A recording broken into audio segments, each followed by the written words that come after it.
Welcome to the course, guys. Today we'll discuss about two concepts. Very first, we'll discuss about the NAP, that is Network Access Point, and secondly, we'll discuss about the ISP, that is Internet Service Provider. So let's take the very first one, NAP. NAP stand for Network Access Point. Is a major point where Internet Service Provider, that is ISP, can connect with one another in peering arrangements. So here we can say the NAP is a point where more than one ISPs and the companies and the organizations are going to be able to take a services. So NAP access network access point is one or more high connectivity location and multiple options for accessing key carriers and content.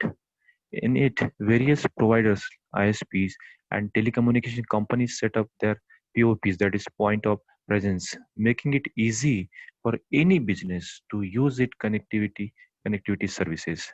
So we can see NAP is what a major middleman through which we can have access from the ISP and somewhere else among their companies. NAP were central in the earlier days of the internet when it was making the transition from government funded network to the commercial one.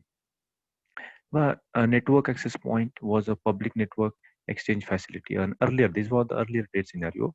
Now the NAP is one of several major internet connection points used to connect all the internet access providers.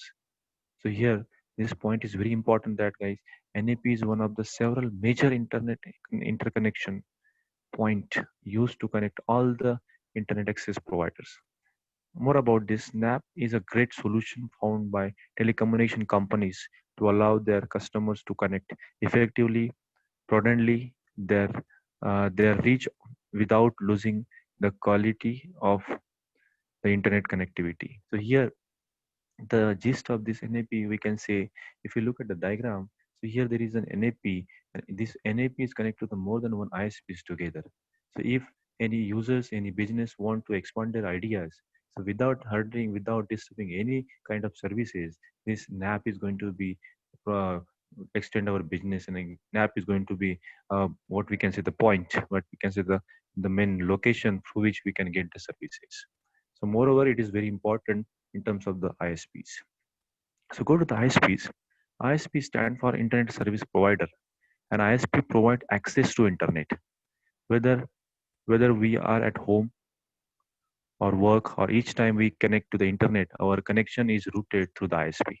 So ISP is nowadays booming. Now ISP is now what we get the backbone through which we can get the connections. In earlier ISPs provided through the dial-up modems and dial-up connections. And we know about the dial-up modems and dial-up connections where modem used to dial a telephone to the ISP, and then ISP gives us the answer. So it was the earlier scenario where the telephone lines are going to be used to have a services from the ISPs. This type of connections took place over the regular phone lines and was limited up to 56 kbps. So that was the very uh, what we can say the very low speed was there, and the registration was required, and telephone was required, etc., etc. And nowadays, the very few organizations are using where there is no any direct ISPs available. So only those are using the dial-up connections. In the late 1990s, ISP began offering faster broadband internet access via DSL, that is digital subscriber lines, and the cable modem. Some ISPs now offering the high-speed fiber connections, which provide internet access through the fiber optic cables. So it is what very highly speed. This is very high speed. ISP companies like Comcast and Time Warner provides cable connections, while companies like AT&T and Verizon provide DSL access, the DSL internet connection access. More about the ISPs. ISP provide a company that provide individuals and organization with internet connection and services.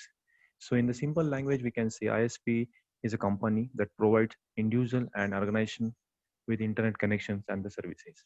ISP can also include software packages such as browsers, email accounts, and personal website or home pages, in addition to providing the internet access.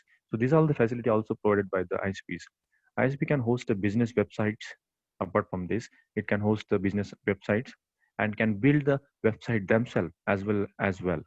ISP are linked to each other through the network access point as we discussed earlier, that the many of ISPs are linked together with the help of that NAP point, public internet backbone interface facilities. An internet service provider can be organized in the various forms such as commercial one, the very first commercial one. Second would be community owned. Third will be non-profit or otherwise privately owned. Then go to the working of ISP, how the ISP is going to work. So here, there is a basic steps are available through which this is going to be happen. Everything is going to be happen. To connect to the ISP, we need a modem and an active account. There are two main requirements are there, that is modem and the active account. When we connect a modem to the telephone or a cable outlet in our house, it communicate with the ISP. Whenever there is a connection of the telephone is going to be there in our home, it is going to be communicate with the ISP. Then ISP verifies the account. What we have, the account is required. It verifies the account and assign an IP address to our modem. So modem will get an, let's say, IP address after correction received by the ISP. Once we have an IP address, we are connected to the internet. So it is a key fundamentals that IP address is must. Whenever the host is wanted to identify, IP address is provided by the ISP, and if we got that we got that IP address, then we are able to serve this. We are able to get the services. We can use the router, which may be separate device or built into the modem to connect multiple devices to the internet. At our end, if we want to extend our business, extend our organization, so we can use the routers to split up that, and we can use the multiple devices. Since each device is routed through the same modem, they will all share the same public IP address assigned by the ISP. So moreover, we can say we require the modem and the account, and ultimately we require the IP address from the ISP.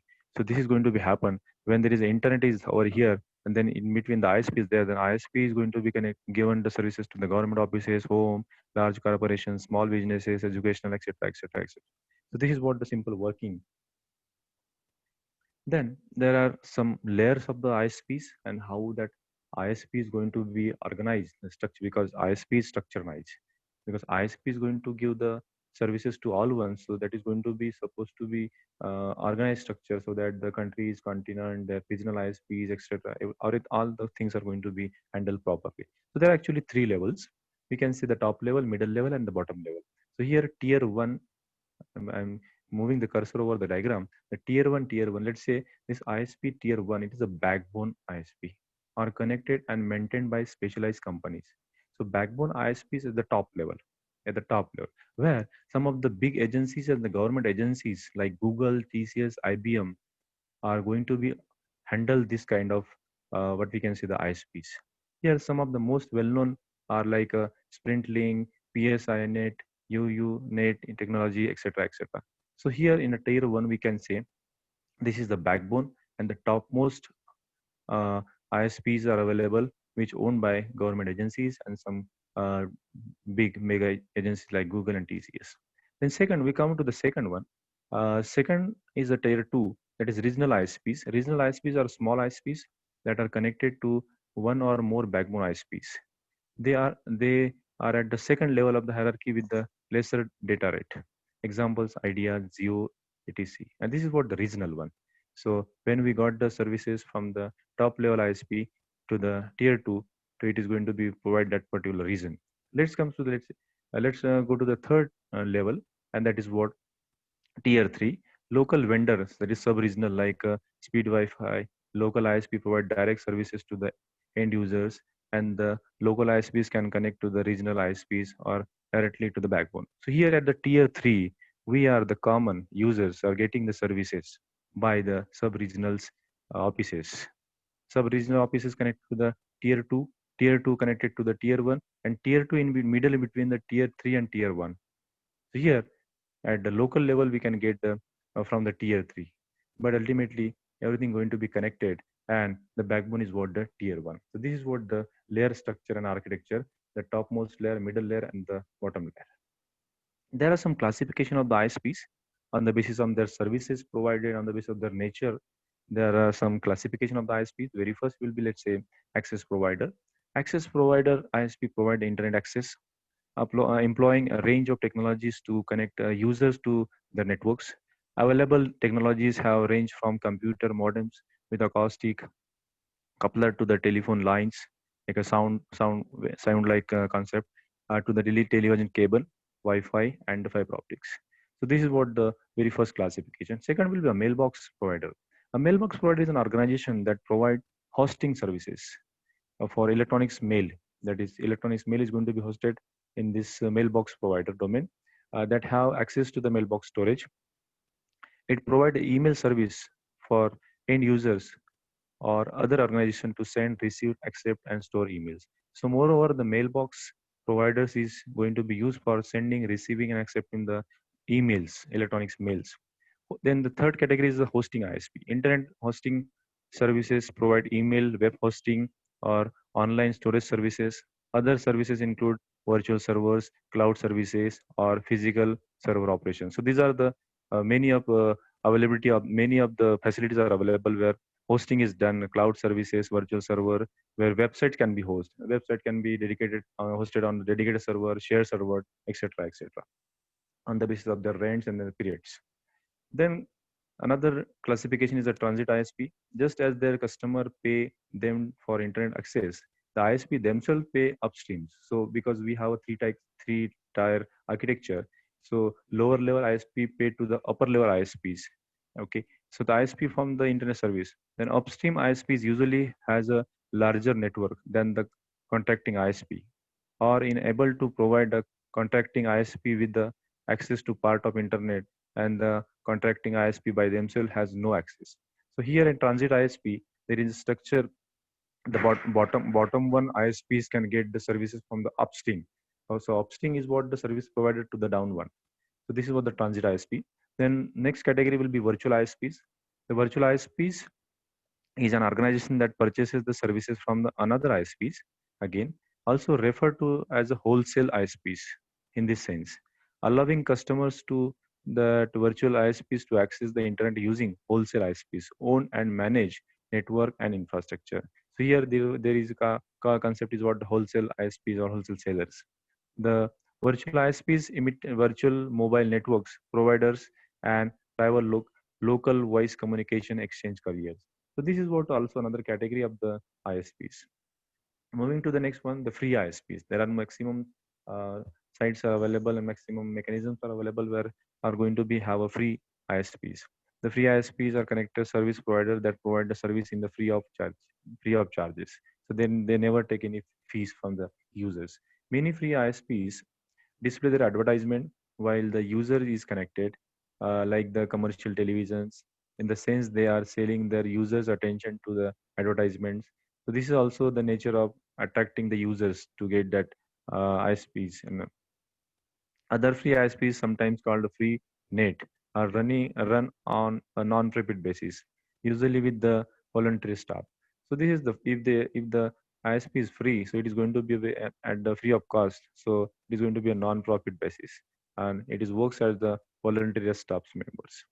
Then the wireless ISPs. This is what the last classification we can say. The wireless ISP providers, wireless internet service provider is an internet service provider with a network based on the wireless networking. So whatever the fundamentals of the wireless networking is there, it is going to be used by the wireless ISPs. So technologies may include uh, common places, Wi-Fi's, wireless mesh networks, or proprietary equipments. So everything is going to be happen here. The wireless modem, wireless access point, all the things are going to be covered over here. So this all about the details of what we can say the ISP, where we have discussed so far the ISPs. Thank you guys. Thank